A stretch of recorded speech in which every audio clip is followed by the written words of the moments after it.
ശ്രുതി, ജെൻസൺ എന്നീ പേരുകൾ മലയാളികൾക്ക് ഒരിക്കലും മറക്കാൻ സാധിക്കില്ല. വയനാട്ടിലെ ചൂരൽമലയിലുണ്ടായ ഉരുൾപൊട്ടലിന് ശേഷം അനാഥയായി പോയ ശ്രുതിയെ ചേർത്ത് പിടിക്കുകയായിരുന്നു ജെൻസൺ എന്ന യുവാവ്.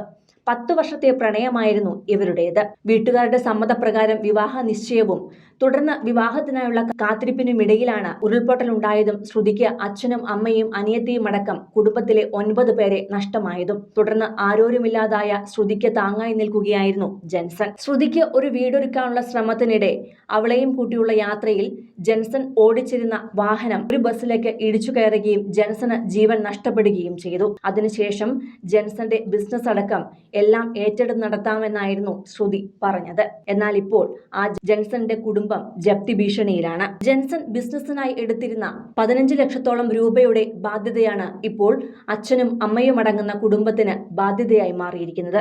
ലോൺ തിരിച്ചടയ്ക്കാൻ നിവർത്തിയില്ലാതെ വരികയും ബിസിനസ് മുന്നോട്ട് കൊണ്ടുപോകാൻ കഴിയാതെ വരികയും ചെയ്തതോടെ ജപ്തി ഭീഷണിയിലാണ് ജെൻസന്റെ കുടുംബം ഇപ്പോൾ.